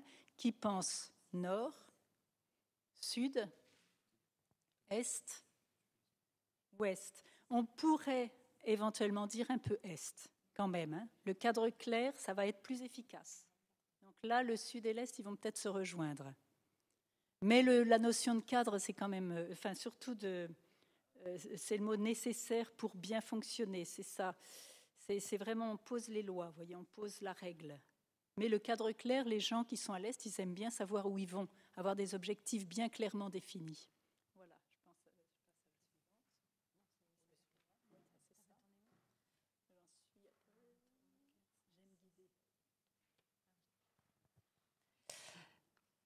Donc, j'aime guider les autres par des règles claires qui garantissent un socle commun. Alors, nord, sud, ouest, est. Oui, c'est bien le sud. Oui, oui. On va guider les autres vers les règles, voilà, vers leur fondement, ce qu'on avait dit. Oui, tout à fait. La meilleure façon d'agir, c'est d'expérimenter les choses sur le tas. Alors, est-ce que ce serait le nord, le sud, l'ouest ou l'est? Oui, vous avez raison. Tout à fait. Ils ont besoin d'être sur le terrain, besoin d'expérimenter. Et en fait, par l'expérience, en fait, ils vont être plus en plus efficaces. Ce que j'ai oublié de préciser, voilà, c'est des gens qui aiment la rentabilité, l'efficacité. Hein. J'identifie les différentes hypothèses pour éclairer un problème. Alors, nord, sud, ouest, voilà, ouest ou est. Oui, ils vont prendre du recul, en fait. Donc, ils vont pouvoir prendre du recul, ils vont pouvoir élaborer différentes hypothèses. C'est le plaisir qui est le moteur pour me décider à choisir telle ou telle activité. Alors, nord, oui, sud, ouest, est. Oui, c'est bien le nord. On va s'arrêter là? Oui.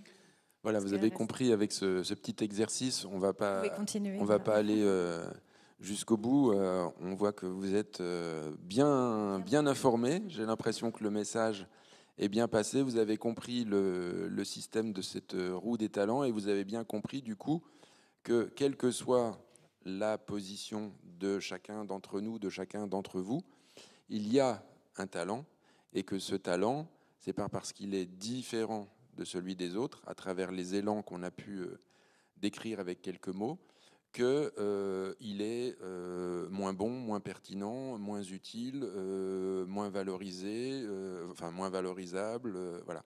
Au contraire, cette roue, elle montre une complémentarité, et vous voyez bien à travers quelques exemples que dans un projet tel que celui d'un projet d'habitat participatif, il serait très heureux d'avoir des talents bien répartis tout autour de la roue. A contrario, quand vous allez à la rencontre d'un professionnel pour vous aider dans une difficulté, avec les exemples qu'a donné Anne d'une infirmière par exemple, eh ben, il est très utile de vous dire, est-ce que ce professionnel que je consulte régulièrement, il est bien dans ses talents? Moi, j'ai la chance d'avoir trouvé un super dentiste. Pour moi, mon dentiste, il est vraiment là. Et je le trouve génial. C'est magnifique à observer. À mon avis, il est vraiment dans l'expression de ses talents. Lui, quand il m'accueille, il n'est pas du tout là. Donc, il n'est pas du tout dans l'expression des émotions. Il n'est pas en train de vouloir me raconter son week-end et de me dire comme c'était chouette et de me proposer de venir jouer avec lui au tennis ou à je ne sais pas quoi. Pas du tout. Ça fait des années et des années que je vais vers lui. J'ai toujours la même phrase de début. Vous voyez, c'est une sorte de protocole d'accueil. Et puis ensuite, on se dépêche d'aller sur le fauteuil, il se met au boulot, quelques minutes après, c'est terminé. Et lui, il est déjà sur son lecteur de carte vitale, parce que, protocole, quoi, j'applique. J'ai parfaitement maîtrisé mes règles et mes procédures de travail, donc je suis exactement dans mes talents, tout va bien, le boulot était super performant, il fait ça certainement avec plaisir, c'est pas un plaisir manifeste, comme quelqu'un qu'on aurait ici qui parlerait sans cesse de ce qu'il fait avec grand enthousiasme. Là, en tout cas, il n'en parle pas dans l'exercice de son boulot, ça n'empêche pas qu'il y a du plaisir. Et moi, je me dis, j'ai trouvé un super dentiste. Voilà, je suis très content d'avoir un dentiste qui soit au sud. Alors, on a parlé justement de cette complémentarité. Maintenant que vous avez bien compris cette notion de talent et qu'ils ont tous la même valeur et qu'au contraire, on a intérêt à cultiver la différence pour mettre en œuvre dans nos projets des partenariats. La différence, là on pose des postulats forts, je pense qu'ils vous rejoignent. La différence est source d'harmonie à une condition, au moins, que chacun soit reconnu pour ce qu'il est. Si, effectivement, vous avez tendance à vous dire, dans ce projet-là, il y a le grand leader charismatique et on suit le grand leader charismatique, ça va rapidement, à mon avis, poser un petit problème, c'est que il y a beaucoup de personnes du groupe qui vont dire « mais moi, j'existe pas, en fait, là-dedans ». Donc peut-être que quelqu'un qui prend le lead est dans son élan du Nord, mais si en fait cette personne qui est un peu dans la conduite du projet, qui est bien à sa place, qui est bien dans ses élans, oublie de se dire « oh mais il y a plein de talents autour de moi et il serait peut-être utile que je les perçoive ou qu'on m'aide à les percevoir », c'est ça la richesse de la chose. C'est comme ça que nous pourrons continuer notre travail en harmonie, en reconnaissant chez chacun les talents qu'il a et idéalement ensuite, en permettant à chacun de se positionner en cohérence avec les talents, c'est-à-dire dans ce qu'il peut apporter de plus beau à notre groupe, à notre projet. Et là, on sera efficace. Et en plus, tout le monde sera épanoui si toutes les conditions sont bien réunies. Alors, il y a évidemment plein d'événements externes qui peuvent faire que, même si les 2 premières conditions, c'est super chouette, en réalité, on n'a pas le permis de construire. Oui, alors là, l'épanouissement, bien entendu, là, il y a une période dans laquelle on se sentira beaucoup moins. Est-ce que vous êtes d'accord avec ces postulats? Est-ce que ça vous convient? Est-ce que ça vous rejoint? Est-ce que vous vous dites, ouais, on est prêt à passer à la page suivante? Ouais? Vous êtes toujours avec nous? Alors regardez, on vous propose des exemples maintenant de fonctionnement justement de collectif. Alors l'exemple que vous voyez là, c'est un exemple vécu. On a 2 exemples. Une équipe associative, donc vous voyez que le positionnement, le discernement des talents en fait des personnes qui constituent l'équipe dirigeante de l'association sont tous positionnés plutôt vers le nord, c'est-à-dire la libre expression de soi. Je m'affranchis des règles, j'ai envie d'exprimer moi qui je suis, comment je sens les choses selon mes émotions, et aussi avec une dominante côté pensée, c'est-à-dire on réfléchit avant de faire, on pense les choses, on anticipe, et si je croise les deux axes, en fait, on est dans l'innovation, c'est-à-dire tel que je le ressens. On ne va pas aller regarder comment font les autres et comment normalement on fait dans ces situations-là. Nous, on va créer notre truc. Et en plus, ça tombe bien, on est 4 dans l'équipe, on se comprend très très bien, parce qu'on a des élans qui vont ensemble. Donc on s'auto-stimule, on dit « Waouh, mais t'es génial, ah, t'as super nouvelle idée, ah oui, ce serait bien. Bon, quand même, ton idée, j'ai un petit truc à redire. Si tu veux, on en parle, mais on va faire ça dans un café. » Parce qu'on a besoin de la convivialité, on a besoin de passer un bon moment pour parler de ce qui nous tient à cœur. Donc, on développe plein de super idées, on fait des conférences, tiens, on va même proposer de l'aide à d'autres associations, parce que nous, les idées, on les a, on voit comment il faut faire. Ah bah oui, votre situation, je la comprends, et puis si vous voulez, je vais vous expliquer comment vous pourriez faire, parce que j'ai lu le dernier bouquin d'un tel, et ça m'a vraiment passionné. On va mettre au point des nouvelles méthodes, on va super bien penser tout ça. Il y a juste, finalement, un petit problème, c'est quoi? La diversité des talents étant insuffisante, donc là je vous parle d'un exemple vécu, et c'est bien ce qui s'est passé. Finalement, l'équipe dirigeante, elle oublie un petit peu de faire ce qu'il y a dans le projet associatif véritablement, vous voyez ? C'est-à-dire, ah mince, fallait faire une assemblée générale, ah, fallait envoyer des convoques 15 jours avant. Oula, zut, bon, écoute, qui c'est qui va rédiger le compte-rendu? Oui, je sais, on n'a pas fait l'AG, mais c'est pas grave. Voilà, vous avez compris ce qui peut se passer dans ce cas-là. Parce qu'en fait, là, ce qui nous manque beaucoup, c'est du monde sur le terrain, c'est du monde qui dit comment on fait en fait. Vous avez des super idées, vous avez envie de faire ça, mais globalement, la marche à suivre, elle va être comment on met peut-être en place des procédures, on veille peut-être quand même à voter un budget, puis ensuite on essaie d'y respecter, puis quand vous avez des factures, vous n'oubliez pas de les donner au comptable, etc. Deuxième exemple, là encore, exemple vécu, un secrétariat de direction. Alors là, c'est pour vous montrer qu'il y a des talents, cette fois bien effectivement tout autour de la roue, mais on a ici une personne qui n'est pas reconnue des deux autres. Alors dans l'exemple ici, le chef, c'est lui. Voilà, lui, c'est le chef d'entreprise. Lui, il est vraiment dans le développement du business. Vous voyez, le bureau, ça ne l'intéresse pas. Ce qu'il a besoin, c'est d'aller au contact. Il a besoin de créer son affaire, il a besoin de la développer. Finalement, il se dit, le bureau, c'est bien parce que là, j'ai 2 secrétaires, elles vont s'occuper de tout. Et moi, je fais ce pourquoi je suis bon. Et ça marche. De temps en temps, il passe un coup de fil et il dit, oh, là, je viens de conclure un truc. Par contre, il faudrait m'arranger le machin. Là, vous voyez, hein, vous me prenez les billets de train, vous réservez le resto comme d'habitude. Vous vérifiez que dans mon agenda, tout va bien. OK, je vous laisse faire. Vous me rappelez s'il y a un souci, et puis il se met sur messagerie. Voilà. Et là, qu'est-ce qui se passe? En fait, il y a deux personnes qui sont au bureau, 2 secrétaires qui sont donc le relais de ce que fait leur chef sur le terrain. Et en fait, ça se passe très très mal entre les deux.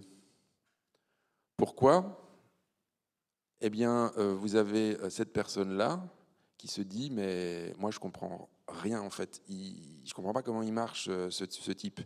D'accord, il fait du business, ok, j'ai bien ma paye à la fin du mois, mais dans le fonctionnement quotidien, moi ça me va pas du tout. D'abord, il est jamais là, il réagit impulsivement, on ne sait jamais dans quelle direction il va. Et du coup, moi, je ne sais pas quoi faire. Ok, j'ai ma fiche de poste, mais concrètement, je ne peux pas du tout travailler comme c'est écrit dans ma fiche de poste. Ça ne colle pas. Et puis, si je veux lui demander quelque chose, il n'est jamais là. Pour l'autre secrétaire qui est ici, avec un profil plus proche du chef que je décris, tout va bien. En fait, tout va bien. Ce mode de fonctionnement, ce n'est pas un problème. Le chef, il est sur le terrain, il fait du business. Ok, et ben moi je transforme le secrétariat en petit centre d'affaires aussi, et j'accompagne en fait le chef dans son développement. Moi j'aime bien quand on est sur le terrain comme ça, il y a du rythme, il y a de l'objectif. En plus on voit que ça marche. Quasiment quoi, le boss, c'est le boss quoi. Alors en fait, ce qui nous manque ici, c'est juste que cette secrétaire-là n'est pas reconnue dans ses talents.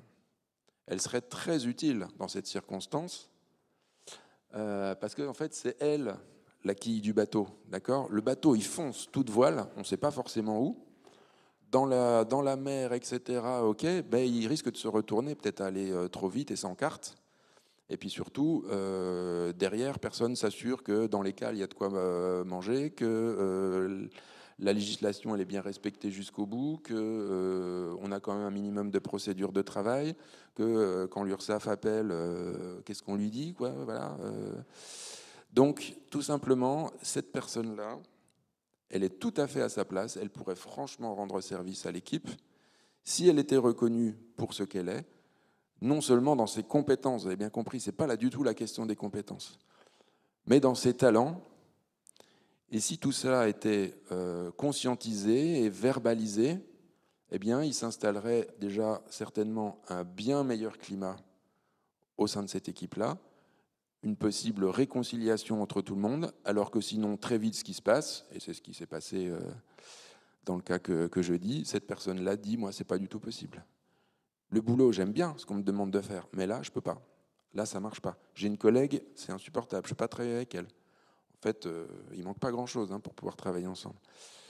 Et le boulot ici, elle pourrait, cette personne, avoir des super responsabilités si on les lui donnait concrètement, si on les verbalisait et si on reconnaissait qu'elle fait effectivement un super boulot. Vous voyez, la personne que j'ai accompagnée et qui était là, on l'appelait la Bible dans l'entreprise. Eh bien oui, cette entreprise-là, elle a besoin d'une Bible. C'est-à-dire, elle, les procédures, les protocoles, les numéros de téléphone, elle avait tout en tête. Ça, c'est un super talent. Elle savait toujours comment il fallait faire. Voilà 2 exemples pour vous montrer comment dans le collectif tout ça se positionne, ça s'articule et comment on a intérêt à prendre conscience de la valeur de chacun, de poser le mot talent dessus parce que, comme on l'a dit tout à l'heure, ça fait énormément de bien de s'entendre dire les talents. Oui, j'ai du talent. Oui, vous avez des talents. Et encore plus si on arrive à mettre des mots en disant ah bon, j'ai du talent, mais ce serait quoi mon talent en fait ? Je suis super bon en gym, c'est ça mon talent ? Ben non, c'est pas ça le talent, c'est pas le résultat sportif, ok ? Et donc, dans cet accompagnement-là, on peut vraiment, avec cette notion de talent, j'allais dire faire des miracles, mais en tout cas améliorer nettement la compréhension qu'ont les uns des autres et améliorer donc le fonctionnement collectif au service du projet qui est porté.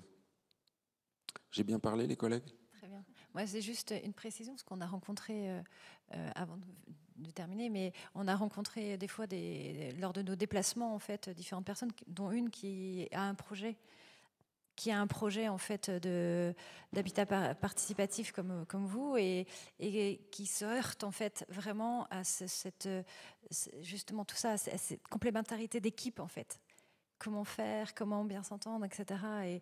Et cette notion-là, elle est vraiment importante. Et parce qu'on peut être, comme disait Henri, enfin, les personnes, vous voyez, qui sont dans ce cas sud-ouest, moi j'en ai aussi une, enfin, elle peut être en décalage avec les autres, se mettre en retrait, peut-être naturellement, mais en se disant il y a quelque chose qui ne va pas et qui ont l'impression que c'est elles qui ne vont pas. Non, ce n'est pas elles. Enfin, c'est juste, voilà, effectivement, on ne leur reconnaît pas dans leur talent et dans leur personnalité professionnelle qu'elles ont. Donc c'est aussi pareil, c'est ça aussi les difficultés qui peuvent être rencontrées et qui peuvent être résolues en fait par la reconnaissance des talents de chacun. Voilà.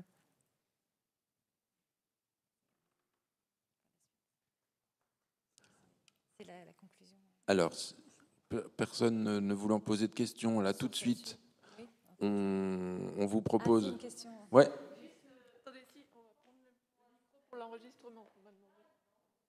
Attendez 2 secondes. Attendez, madame.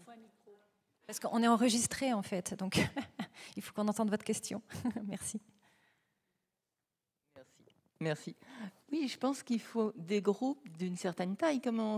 Là, le secrétariat, 2 personnes et le boss, c'est limite. On ne peut pas rectifier la situation, quoi. Enfin, pour pouvoir agir sur les éventuelles une non-reconnaissance et pour corriger le tir, je ne vois pas comment on peut faire dans une équipe de 3. Si, c'est possible. C'est possible ? Si, nous dès dire qu'il y a ça, plus d'une alors. personne. Oui. Il me semble que dès qu'il y a plus d'une personne, c'est possible. Parce que la reconnaissance de l'autre, il faut la faire. Je connais justement, là en ce moment, j'ai sous le coude 2 personnes qui commencent à travailler ensemble. Et visiblement, il y en a une qui est ce qu'on appelle nous nord-est, c'est-à-dire elle a le sens du besoin des autres et elle a envie d'avoir un chiffre d'affaires et puis elle est pragmatique, extrêmement pragmatique. Donc ça avance. Et l'autre est dans la pensée. Et pensée franc, hein, nettement pensée. Elles ne se comprennent pas et je ne sais pas comment ça va tourner parce qu'il faudrait qu'elles aient justement, qu'elles se reconnaissent. Pour l'instant, on n'est pas intervenu chez ces personnes-là, mais je les entends parler et elles ne se comprennent pas. Donc, des 2 personnes, on peut y aller. Il y a besoin tout de suite de se reconnaître et de se respecter dans ce qu'on est. Et c'est pourtant extrêmement intéressant. Ces 2 profils différents, elles pourraient faire merveille parce qu'il y en a une qui structurerait au niveau intellectuel de façon à ce que ce soit et légal en même temps parce qu'elle est sur l'axe milieu. Je connais son axe parce que c'est ma fille, mais je ne me mêle pas de ses affaires. Et donc, elle est vraiment entrepensée entre le nord et le sud. Et l'autre, je ne la connais pas, ce n'est pas ma fille. Mais elle est côté, donc pour vous, côté est, où elle va faire certainement, parce qu'elle a vraiment le sens des affaires, du développement, de ce qui va marcher, elle le sent. Et il faudrait qu'elles arrivent à se connaître, à se comprendre. Oui, c'est possible aussi, parce que moi, j'ai fait ce bilan de diagnostic de talent pour voir si j'allais travailler avec mon mari agriculteur. Voilà, donc c'est intéressant de voir. Et finalement, non. On est très bien complémentaires dans le couple, mais alors je suis très bonne, moi, parce que voilà, pour donner envie d'acheter sa viande, voilà, nous avons des limousines bio, etc. Ça, je peux vendre sur le marché, il n'y a aucun souci en direct. Moi, je suis très bonne là-dedans. Après, pour rentrer dans ses affaires, il aime bien quand même gérer ses affaires. Et que je fasse, que je me mette un peu en marge, mais pas complètement avec lui. Donc j'ai mon activité propre et lui la sienne, même si on peut s'entraider, parce que lui aussi me fait de la pub de son côté, donc c'est très agréable. Mais voilà, donc c'est quand même intéressant de connaître les talents, même à partir de 2 personnes. Voilà.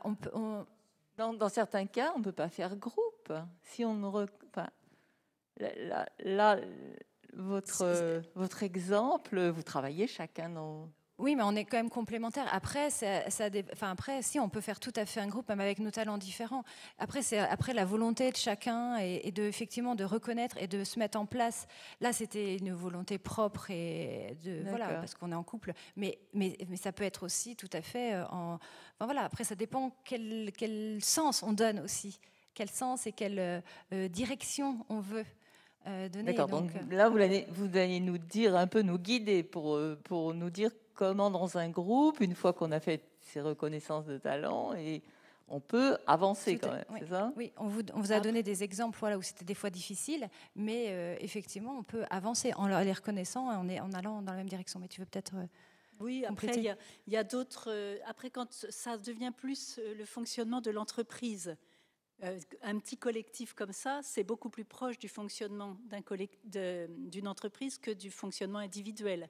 Et on ne va pas mettre les individus... Donc après, il y a une démarche collective. Pour vous, ça sera démarche collective à adopter. Et ça, il y a des règles qui sont... je vais y arriver. La distinction des talents, c'est une partie de la gestion. Après, il y a tout le projet commun, il y a plein d'autres choses, vers quoi on va. Et ça, c'est autre chose. C'est notre... en fait, c'est notre fonctionnement, mais c'est une autre partie. Ce ne sont pas les talents. Vous voyez, est-ce que je suis claire ? On a plusieurs fonctionnements dans notre réseau, talents et trajectoires, et il y a une partie des personnes qui s'occupent d'aider les entreprises, ou donc les collectifs, à avoir des fondements justes. Et les talents, c'est un élément de cet accompagnement d'entreprise ou de collectif. Voilà.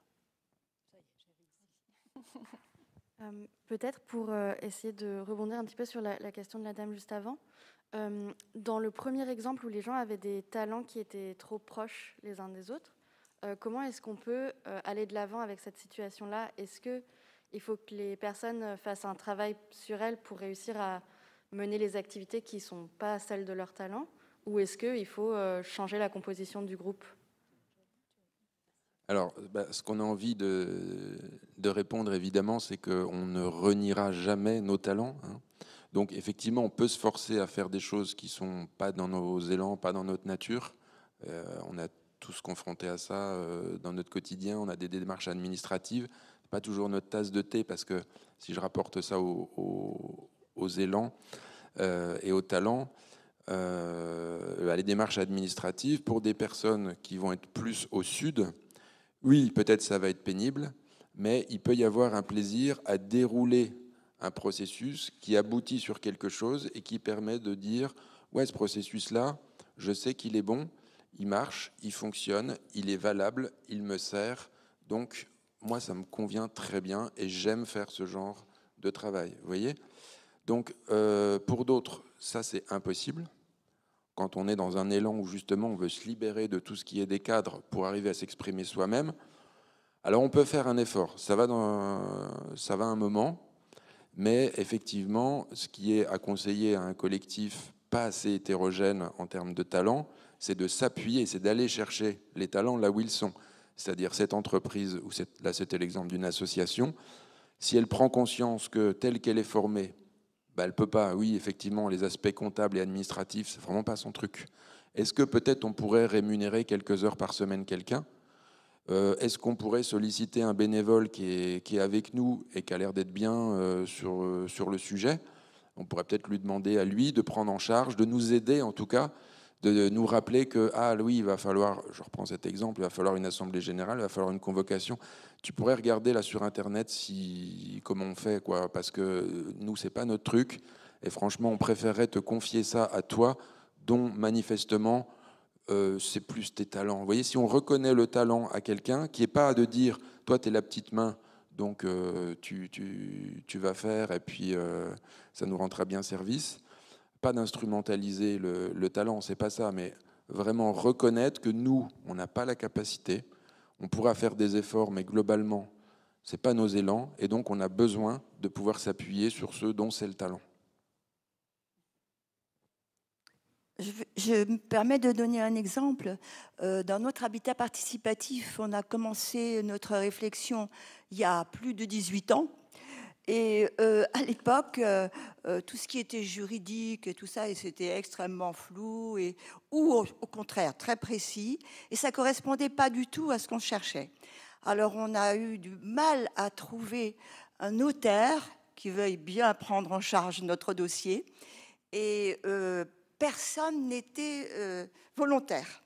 Personne ne voulait faire ça, se sentait pas du tout compétent et n'avait pas du tout, ils n'avaient pas le sentiment d'avoir un talent pour faire ça, quoi. Et une personne s'est vraiment, dévouée, et elle a fait le tour de quelques notaires. Et en nous ramenant la matière, on a décortiqué ensemble. Mais qu'est-ce qu'on aurait pu dire, comment elle aurait pu y répondre, etc. Et elle s'est sentie après vraiment en capacité d'affronter les questions ou les rejets des personnes qu'elle rencontrait. Et elle a fini par trouver quelqu'un de formidable. Et maintenant, elle est la spécialiste du juridique, quoi. Et elle a suivi toute l'évolution, parce qu'aujourd'hui, il y a vraiment eu beaucoup de changements des textes, quoi. Merci, c'est une belle histoire. Vous avez évoqué plusieurs fois les talents dans votre histoire. Et on voit que la personne qui est allée chercher l'information, elle, c'était certainement aussi dans ses talents, puisqu'elle a ramené l'information, probablement assez facilement. Elle a fait ce travail de collègue, d'analyse, et elle vous l'a porté à connaissance. Donc elle était dans ses talents. Ensuite, vous avez trouvé quelqu'un qui a fait le boulot formidable. Et donc ça aussi, dans votre entourage, peut-être, vous avez en tête connaissance de quelqu'un qui, on ne l'aurait pas forcément vu à cette place, mais dis donc, à cette place-là, champion, hein. On ne sait pas comment, on ne sait pas pourquoi, mais ça dépote, ça marche, c'est génial, c'est fluide. Voilà, la personne est dans ses talents. Et on le lui reconnaît, c'est encore mieux. Après vous avoir écouté, je me dis que dans une situation optimale, lorsqu'un groupe d'habitat participatif se constitue, il faudrait avoir la roue des talents en tête et puis cocher les cases au fur et à mesure et cibler les profils. Mais ça se fait assez naturellement. Moi, je suis dans un groupe en cours de réalisation où nous sommes une dizaine de personnes. Et j'ai été très amusée de me dire « Ah ouais, c'est un tel, c'est un tel, c'est un tel ». Et voilà, ça, c'est vraiment, vraiment chouette. Merci. Oui, vous avez raison. Naturellement, les choses s'organisent avant qu'on en arrive à des situations conflictuelles qui n'ont peut-être pas d'ailleurs leur source directement sur cette question des talents. Voilà.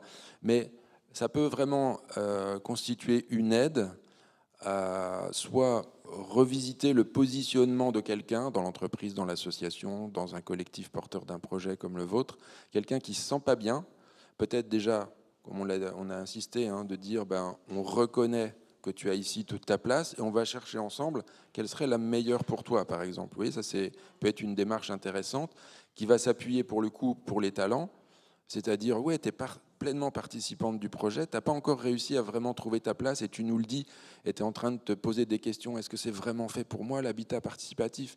Mais oui, bien sûr, c'est fait pour toi. C'est juste qu'on n'a pas encore discerné quelle place on pourrait te proposer de prendre, et avec cet outil-là, ça peut constituer une bonne aide pour que cette personne se sente vraiment bien à sa place et se dise, bah oui, évidemment, l'habitat participatif, j'ai envie et je vois que je peux contribuer, je vois que j'apporte quelque chose, et voilà, c'est reparti. Il y a des questions, ouais.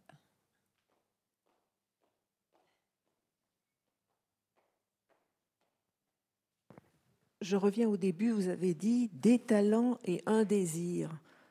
Je n'ai pas bien compris. En fait, les talents, il y en a beaucoup.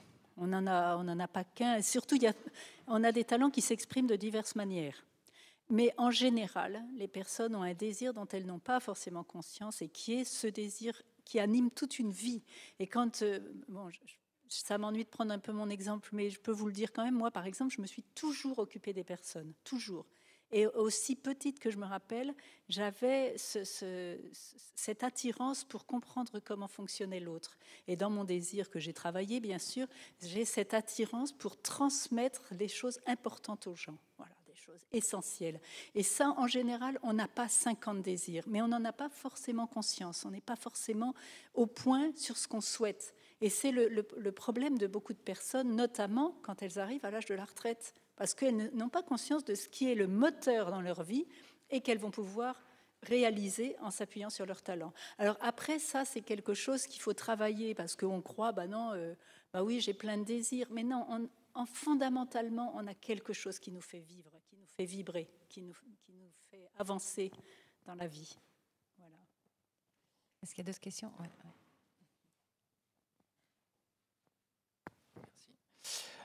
Oui, moi je suis un peu dubitatif par rapport à votre modèle en fait, que je trouve un peu cloisonnant. Je vais vous prendre un exemple. Moi, dans le travail, je suis plutôt, si je développe des nouveaux produits, je vais être plutôt dans le nord. Et à l'inverse, le week-end, je vais faire de l'escalade. Je suis très au sud.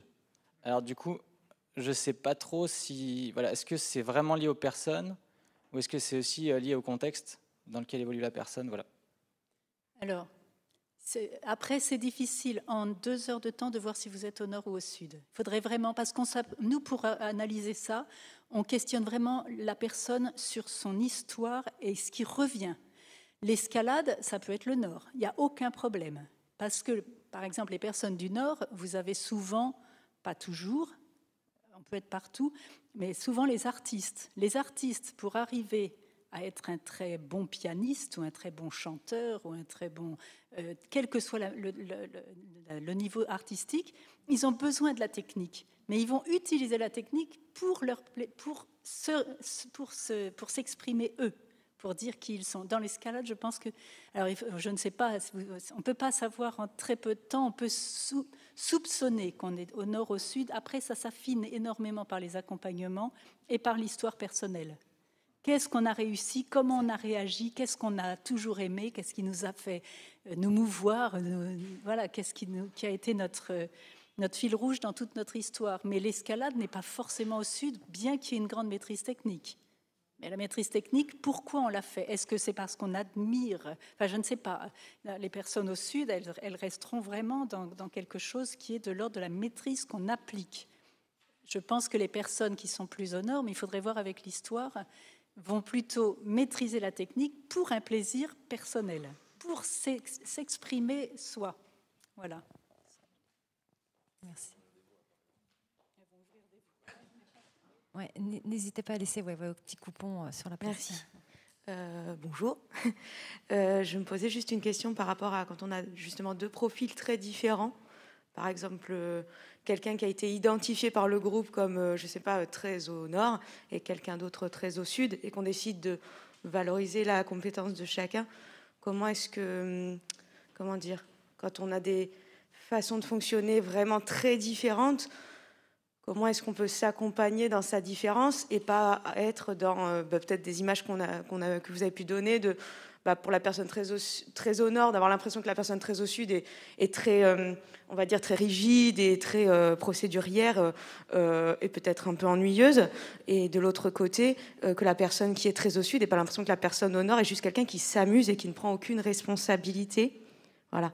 J'ai un exemple en tête de l'entreprise dans laquelle je travaillais où je pense que pour ma secrétaire comptable, j'étais quelqu'un de très très au nord, même si moi j'en ai pas forcément l'impression, et qui du coup, quand je partais animer des réunions ou accompagner des familles sur des projets, etc., je partais du bureau, elle me disait amuse-toi bien. Je lui disais, en fait, je travaille aussi. Voilà. Et donc, simplement, comment est-ce qu'on peut s'accompagner quand on est si différent et faire en sorte que moi, ma crainte, ça a toujours été de me dire si je suis avec une personne très procédurière et qui fonctionne bien là-dedans et pour lequel c'est le fonctionnement, je veux m'assurer de la reconnaître dans son travail et qu'elle se sente pas après coincée là-dedans. C'est-à-dire que c'est pas parce qu'elle est très au sud qu'elle a pas de temps en temps envie de juste, je sais pas, l'organisation des vacances, se dire peut-être je m'en occupe pas juste une fois dans ma vie et ça fait du bien aussi, même si j'aime bien les procédures, ça fait du bien de sortir de sa zone de confort. Enfin voilà, comment est-ce qu'on n'enferme pas quelqu'un dans une case aussi, quoi. Enfin voilà. Merci. Oui. Il faut beaucoup, en ayant travaillé en équipe, dans une équipe que j'avais, en fait, il faut beaucoup discuter, communiquer. Il faut déjà reconnaître soi, en fait, effectivement, comme on dit, c'est tellement naturel qu'on ne s'en rend pas compte, donc c'est bien qu'il y ait ce regard de l'autre qui permet d'identifier effectivement ses talents. On dit, voilà, qui on est. Et à partir de là, effectivement, reconnaître l'autre aussi, donc qui elle est. Et après, discuter, c'est en réunion, enfin, ça prend du temps, hein. Aussi, que l'autre reconnaisse, en fait, comment on fonctionne. Moi, j'ai parlé beaucoup de ça, de fonctionnement. On a un fonctionnement différent, une personnalité professionnelle différente les uns les autres. Et à nous de s'accorder, en fait. Et de s'appuyer, la reconnaître dans ce qu'elle fait et s'appuyer sur elle et qu'elle s'appuie sur nous, etc. Enfin, mais ça, c'est tout en discussion et en médiation, en fait. Donner des signes de reconnaissance positifs, on dit, voilà, beaucoup. C'est-à-dire vraiment dire à l'autre qu'on le reconnaît dans ce qu'il est, lui ou elle. Et donc ne pas enfermer l'autre, mais lui dire, voilà, je sais que tu as ces talents. Et elle, l'inviter à vous le dire aussi. Si vous êtes que deux, c'est faire ce dialogue. Après, parfois, il faut se faire accompagner. Ça arrive. C'est pour ça que nous accompagnons beaucoup d'entreprises. Beaucoup. Donc, ça va faire suite à ce que l'on propose, en fait. Comme ça permettra de terminer. Voilà, ce qu'on propose, en fait. Donc, effectivement, des accompagnements, vous avez compris, des accompagnements individuels. Donc, les accompagnements individuels, on fait à partir de 15 ans. En fait, assez jeunes, parce qu'on on est dans l'orientation, en fait, des jeunes. Ils ont besoin à partir de la 3e, déjà, au lycée. Et puis, on peut aller jusqu'à la retraite, 77 ans. Voilà, il y a des accompagnements. Même, on a une conférence en septembre qu'on fera pour les pré-retraités et les retraités. Donc, autour des talents, les talents ne sont pas la retraite. Donc, on peut, tout au cours de la vie, en fonction de ce qui peut nous arriver au cours de la vie, on peut être accompagné et découvrir nos talents. Donc là, on est là pour ça. On forme aussi des équipes. Donc il y a eu notamment, vous voyez, dans des réseaux d'associations, on est là pour ça, pour faire ça rejoint la cartographie, vous voyez, des talents au sein des équipes, ça rejoint ça, vraiment. On a cette cartographie comme a fait Henri tout à l'heure, vous a présenté Henri. Donc voilà, savoir si la personne est à la bonne place, au bon poste. Donc pareil, dans un habitat collectif, qu'est-ce qu'on attend des uns et des autres et quelle serait la bonne place des gens qui sont présents ici. Et puis, on a aussi des formations à cet outil principal que nous, on utilise au sein des accompagnements. Donc l'analyse de la personnalité professionnelle, l'outil qu'on vous a présenté rapidement. On a ces formations-là qui existent donc sur Lyon, notamment, en ce moment. On aura cette formation qui est en train d'en construction sur les tempéraments, qui aura lieu aussi à la rentrée. Et puis on recrute. On recrute aussi au sein du réseau. On est 13 cabinets indépendants, mais on peut avoir aussi, si vous avez connaissance de gens qui seraient intéressés par à nous rejoindre, pour nous rejoindre, se faire des diagnostics de talent. Voilà, on est bienvenue à tout le monde. Voilà. En tout cas, merci beaucoup de votre écoute, de votre participation.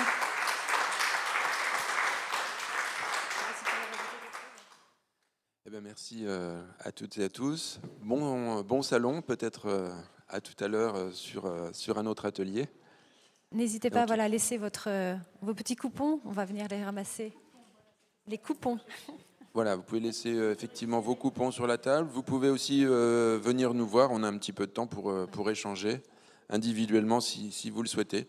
En tout cas, bonne continuation dans vos projets.